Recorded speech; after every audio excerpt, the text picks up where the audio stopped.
ಮೆಣಸಿನಕಾಯಿ, ಕೊತ್ತಂಬರಿ ಸೊಪ್ಪು, carrot, yellow pepper, green pepper, red pepper, egg, ಶುಂಠಿ ಬೆಳ್ಳುಳ್ಳಿ ಪೇಸ್ಟ್, ಗರಂ ಮಸಾಲ,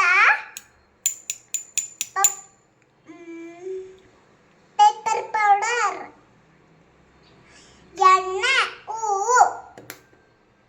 ಮೊದಲಿಗೆ ಎಣ್ಣೆ ಹಾಕಿ ಮೊದಲಿಗೆ ಮೆಣಸಿನಕಾಯಿ ಹಾಕಿ ಉರಿಬೇಕು.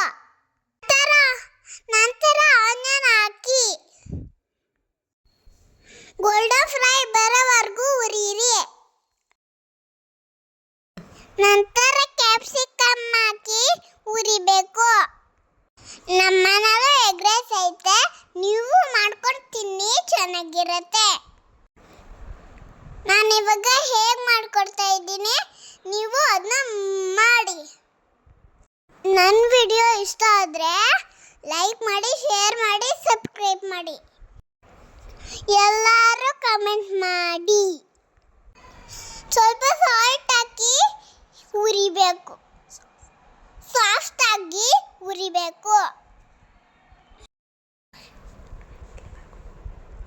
ಇಲ್ಲಿವರೆಗೂ ಆದಮೇಲೆ ಶುಂಠಿ ಬೆಳ್ಳುಳ್ಳಿ ಪೇಸ್ಟ್ ಹಾಕಬೇಕು, ಗರಂ ಮಸಾಲ ಹಾಕಬೇಕು, ಬೇಯಬೇಕು.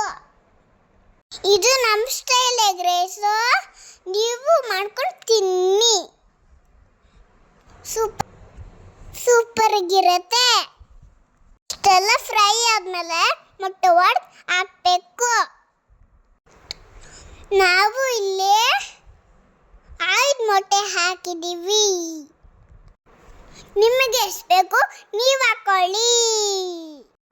ಮೊಟ್ಟೆ ಬೇಯೋವರೆಗೂ ನೀಟಾಗಿ ಹುರ್ಕೊಳ್ಳಿ. ಉಪ್ಪು ಖಾರ ನೋಡಿಕೊಂಡು ಸರಿ ಮಾಡಿ. ನೀಟಾಗಿ ಮಿಕ್ಸ್ ಮಾಡಿ ಉರಿಬೇಕು. ಇಲ್ಲಿವರೆಗೂ ಆದಮೇಲೆ ರೈಸ್ ಹಾಕಿ ಮಿಕ್ಸ್